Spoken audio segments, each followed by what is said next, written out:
Welcome to the APC Back to Basics Roundtable Talk, Episode 4. We've reached the end of our series, unfortunately, so it's our last and final episode, and we're super excited because we've left the best for last. Don't forget to like, share, comment, click on the bell button below to subscribe to our YouTube channel.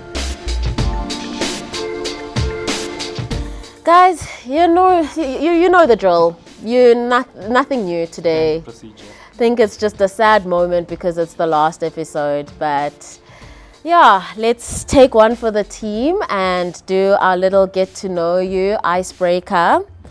And my question for the day is, if money and time were no object, what would you be doing right now? Since Sanazo giggled.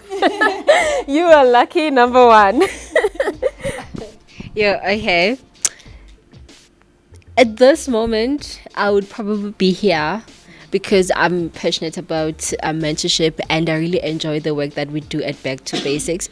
I would definitely do that, but I don't think I'll be in South Africa on Monday, hey? Just saying that during the week, I don't think I'll be doing, the whole 8 hours and everything and something else other than what we're doing. This definitely keeping it, but yeah, I have ideas for how I would spend my time other than that if it was not an issue. So if you're not in South Africa on Monday, where are you?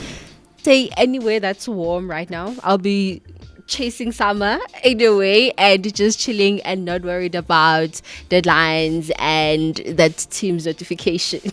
Well, CAs party hard and play hard. They like nice time too much. Yandisa, what would you be doing right now? Thank you. Said if money and time were not an issue. Yeah. To echo Snazo's point, I would most definitely be here. But as soon as we're done this afternoon, I would find someone that I could help, who are in need of something. It's usually money or someone who needs to talk to me. I give them my time. So anywhere where I can be of tangible assistance, and money is not an issue. I know people that need money. I've got an example that just comes to mind of someone who has a 29K fees outstanding at one of the tertiary institutions, and they need to graduate. So I would go and help such an individual. Thank you. Wow. Ronaldo, no pressure. No pressure. So, I mean, like right now, I would definitely probably be sleeping. But listen, guys, when I wake up, I'll help you with your APC by all means. But yeah, no, I think like if money and time wasn't an option, I would definitely want to be like in a role where I could like mentor someone or like running a business and then helping someone on the side, sort of, like what we spoke about in earlier episodes, sort of, to raise the next generation. I think that's, important for society as well. It's also important, to transfer the knowledge you have onto someone else. And then maybe, they have a different perspective and they can interpret your knowledge differently. And maybe they can add more value to society with the knowledge that you gave them. So, yeah, that's me. Tough crowd to follow. Now I'll sound selfish as hell because so the first one is I would also be here. Like at this very moment, I don't think I would trade this podcast for anything at all. This is quite an achievement for Back to Basics, and I'd also like to take this time to thank everyone from the mentors, from the markers, to admin, to marketing, to Sinazo, to Buchiro. Thank you very much, guys. I know sometimes we really demand quite a lot. We are the last minute crew. We're like, Sinazo, please review this. It's due tomorrow at 6 a.m. Please review it. So thank you very much to the whole team at Back to Basics and to your hearts. You put in your hearts in everything that you do, and the candidates do feel those hearts and they get attracted to that. So going back to the question, after this, I would definitely go to the middle of the ocean where I want to sit there. I don't want to hear from anyone. I don't want people because people are nonsensical. So that's what I'll be doing for the rest of my life, in the middle of the ocean, just floating. Okay, awesome. We've got a mixed bag of responses, hey? The selfish responses and the non-selfish responses, hey? We've got an ethical dilemma, guys. So the next task that we're going to get from Pindi is regarding this ethical dilemma. So ethics students, just shout out. Yeah.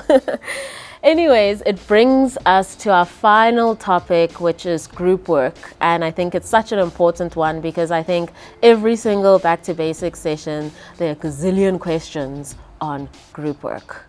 Okay. So Pindi, I'm sad to be saying this for the last time.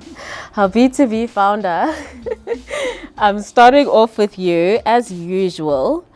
What are the issues that you've identified when you are reviewing scripts when it comes to group work? And is there such a thing as over-reliance on, your group when it comes to, reading these scripts?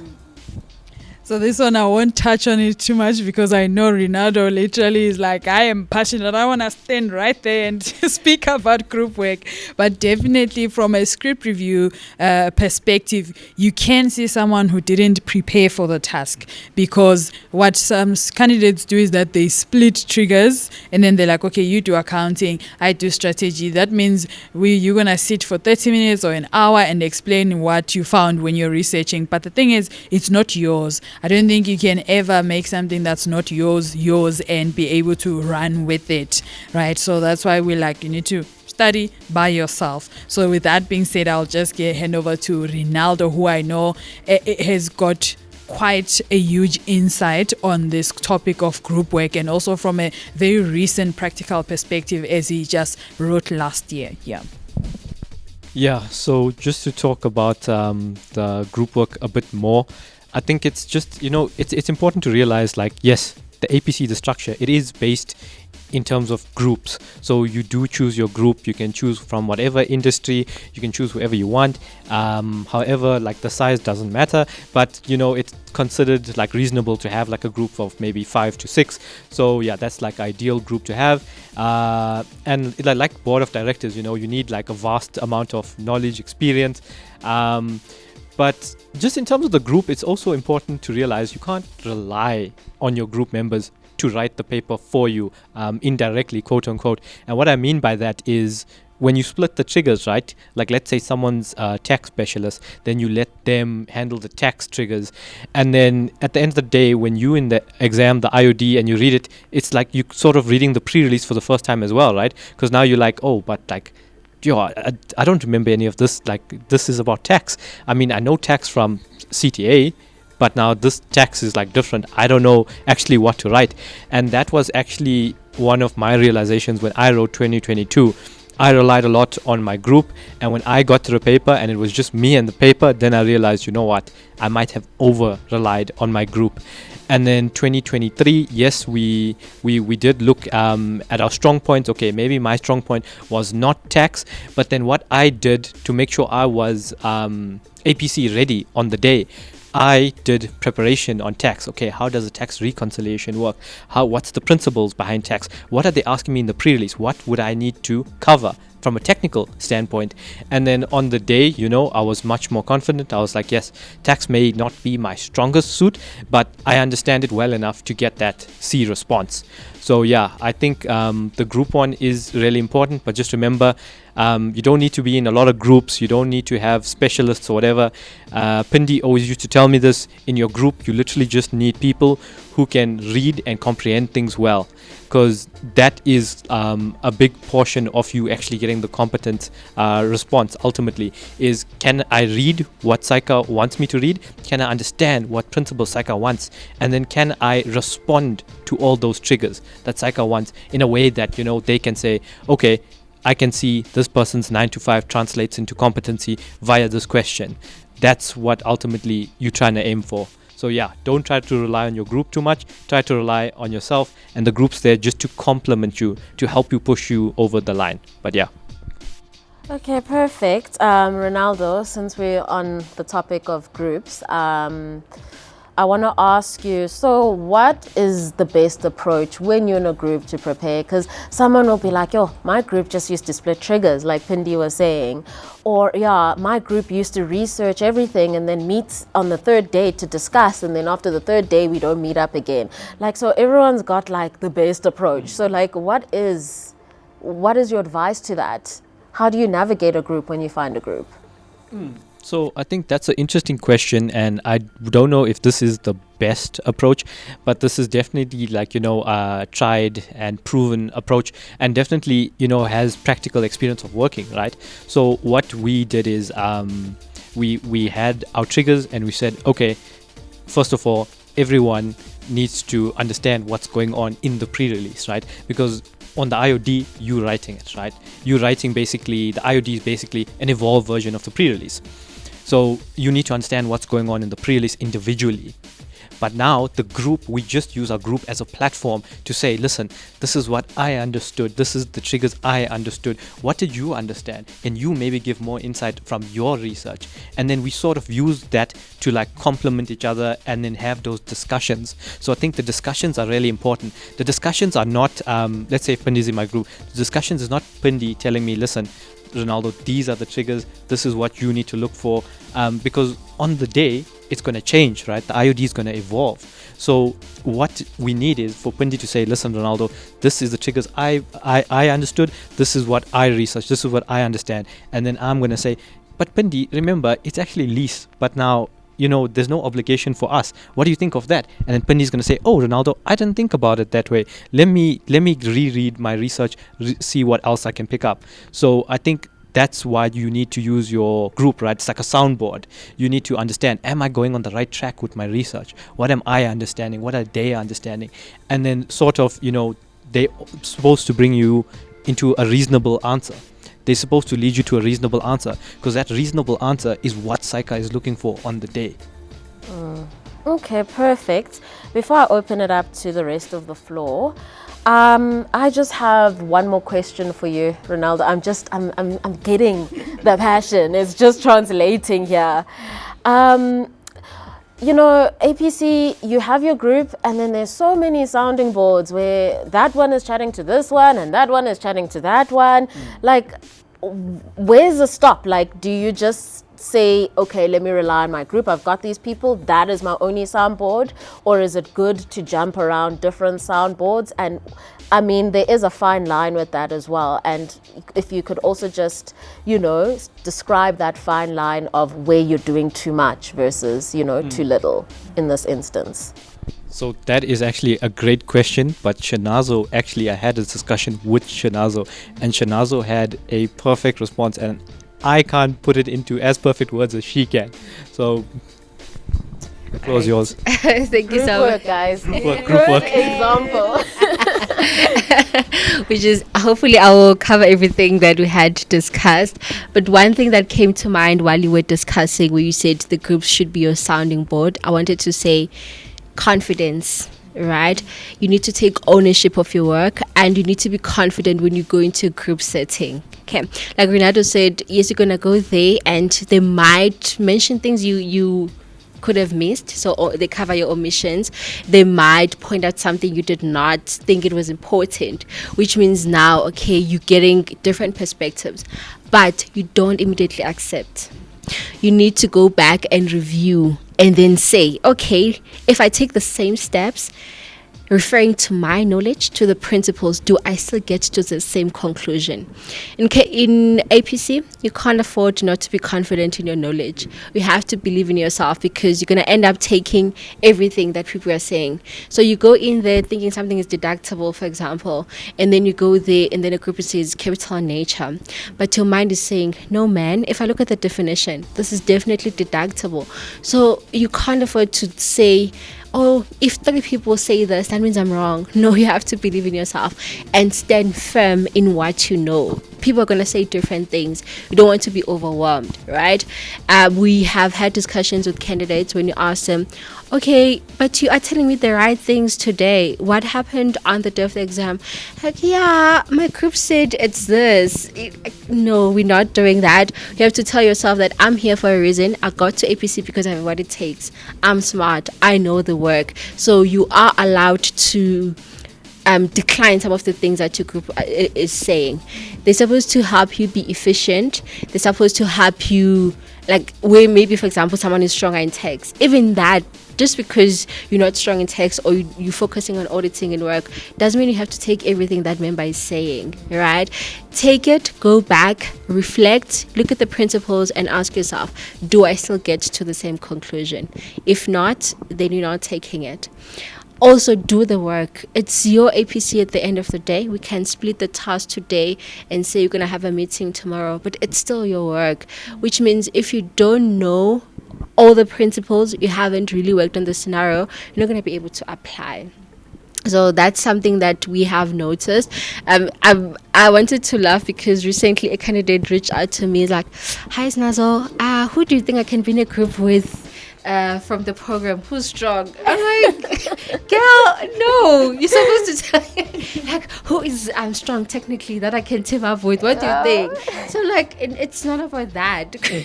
Group work is not about that, because the moment she's starting like that, the next thing is like, oh, they're gonna do the work. I'm gonna accept whatever they're saying. We cannot do that. We need to ensure that at the end of the day, you own the work. May I come in? Yes. Thank you.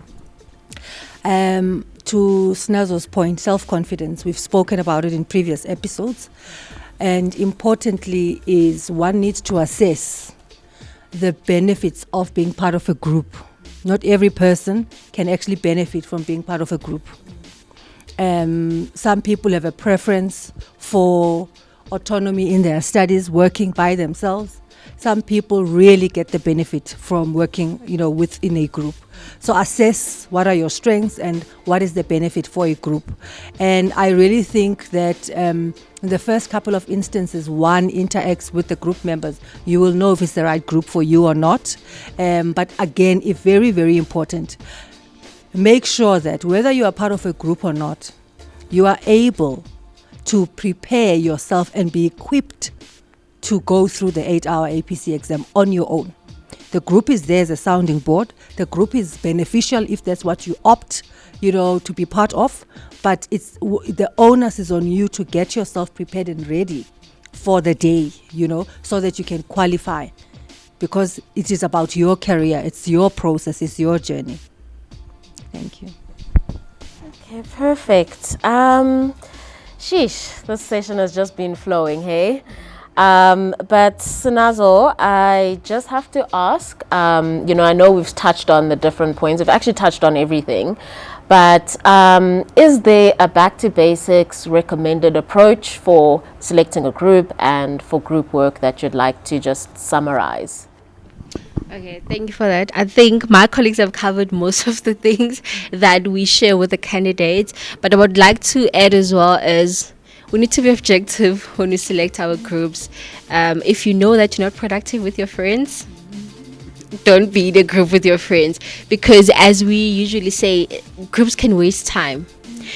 If you can see that there's no direction, it's not going to help you, because now imagine you get the case study on Friday and decide to meet on Saturday. You spend the whole day with the group, but nothing comes out of it. So you need people that are going to keep you accountable. You need people that are serious about what is happening. The objective is not to just sit there and listen to what everyone is saying. There needs to be a plan. We say there needs to be a structure for the group. Even before you go into the previous period, say this is our structure as a group. This is what we do. Meetings are going to be 15 minutes max. For example, are we going to meet every day, or we're going to meet every second day? And when we meet, what are we discussing? It's only 5 days. You can't afford to go into meetings where there's no agenda. You have to be specific. Our meetings, for example, to focus on critical issues, which is what we recommend, because we're not going there to reteach each other the standard. No. We can't set up a meeting for us to say 5 steps. to recognize revenue. That's not effective. Let's go there to say what's the key issue. Okay, what are the challenges? How do we prepare to make it effective? So that's very important. And also we say that you need to ensure that the group is helping you, right? You are not just having a group for the sake of having a group, because like we said, it's individual work. You can actually do it on your own, but the group is there for the support and for helping you.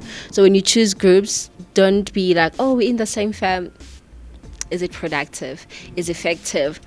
If it's possible, try to have people that are in different industries. I know sometimes it's hard because we don't know a lot of people, but if it's possible, try to have someone, for example, in public sector, someone in private sector, someone in banking, so that we can, be able to look at everyone's experience and utilize that. But I understand that sometimes you only know the people in your firm, but just try. This is your chance to network. Rather, this is a hint that you need to network. When you go to write even the board course exams, meet people, engage with people, so that you can get to meet different people that are going to think differently to you, that have seen a different methodology, which is going to help with the overall knowledge that you take to the exam.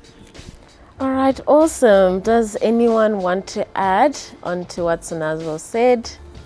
I'd just like to add on my my personal experience, going back to what Yandisa is saying, that be confident, as well as what Sinazo touched on, like stand your ground. I remember when I was doing APC, I was not doing very well in the individual board course assessments, and then part of the reason was because I was in a big group wherein there was a lot of commotion. I don't work very well in commotion. I like calmness. I like peace. I like, give me a few minutes to read the document and then we can start. Not someone coming and saying, okay, I'm reading. There's a lot of activity there. So wherein fast forward, there was a bit of a fight, and then there was a breakup in the groups wherein there was just 3 of us left. And then from there, I was like, oh, then I passed. And it was because there was calmness there, and there was confidence, and there was trust as well, that, okay, we don't need to sit in one room. The previous group believed in all of us sitting in one room. You need to present, what did you prepare? Whereas I prepare in my head. It's all in my head, which is also another thing that candidate needs to pay attention to. Don't over rely on your file as well. When you're like, as long as I have a file, I'm sorted. No, the information should be in your head. And also this is a belief that candidates have, that no, but I can't remember everything that's in my file. It's not possible. But I say that's not correct, because in varsity you would remember 20 plus standards, and just that's just for accounting alone. So now if you say you can't remember a 12-page document, I'm like, that is not true if you've come this far in your journey. So that confidence as well, to realize what's working for you, what's not working for you.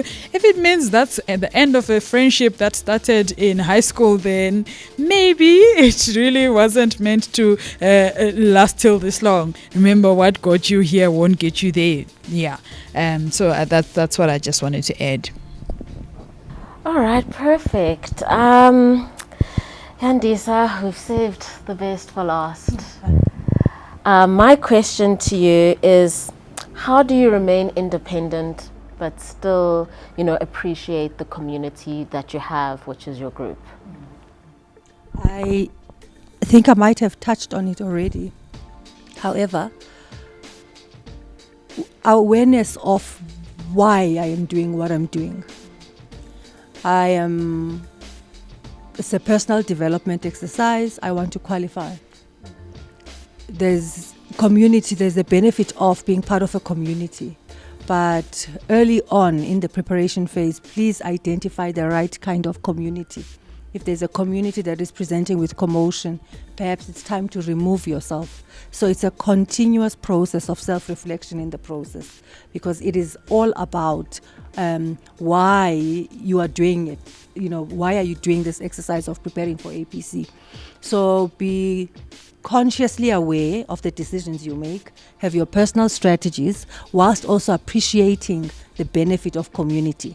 Like I had said, select the right kind of community for you. You might not get it right the first time you meet a particular group, but with time and with the support of the leaders at Back to Basics, one can, shout out and say, who can I connect with? And I think maybe it could benefit you if you actually are part of a group of people that you don't even know. To our point earlier, that maybe if you are in a group of strangers, it would be more beneficial. But try and manage the time that is spent in group effort versus the time that you invest in equipping yourself to qualify for the exam. I think striking that balance will ensure your success in the APC exam. Thanks. Oh, that's awesome, guys. Sheesh, we're on a roll today. I remember, I think it was my first or second episode where I asked you, what do you want to be remembered for? So now I'm going to twist the question again, and I want each one of you guys to answer. What are the key takeaways that each candidate should remember from this entire series? What do you want to be remembered for in this entire series? So I'm going to start off this side, moving all the way down to Sanazo. I would say the key takeaway, do not let the APC demon get you. I think for me, the key takeaway would be just to be confident in your own abilities and not to let others' influence get to you. I think for me, importantly, is self-regulate, be aware, be present, and to Ronaldo's point, be self-confident in your abilities. The mere fact that you've gotten this far shows that you can take just the one next step and qualify. Be confident, you can do it. Thank you. All right, on my side, I would say key takeaway, you already have the knowledge, the principles. You just need to remind yourself and apply. And also, your answers are in that case study. There's nothing that you're going to get outside. So read it until you know it, like the lyrics of your favorite song. That's true. Yeah, guys, so we have reached the end of our series, but we are going to keep these content creation situations coming and going. So if you have any suggestions or ideas for our next Roundtable Talk series, please feel free to email info@backtobasics on those recommendations and suggestions, and we'll definitely take it into account since we're in our content creation era. But thank you so much for tuning in. Please comment, engage, and like and share the post with all your friends as well. And we're looking forward to seeing your feedback on all of this as well. So I'll be literally scrolling down on the comment section, as in right now, to see what you guys are saying. So I'm super excited, crossing my fingers that it's positive, and we're just super appreciative and grateful for the community you've created and the support that you've provided on this new platform that is, we're still learning the ropes, but it's relatively new to us, and we've enjoyed just this moment of content creation. So, as you know, I always have a specific quote for the day, which is in relation to our topic, which is group work. And the quote is as follows: if everyone is moving forward together, then success takes care of itself. So yeah, let me know what your thoughts are, and I can't wait to hear from you guys. And thank you once again from the Back to Basics crew. Much love and appreciation. Enjoy your week ahead. Bye-bye.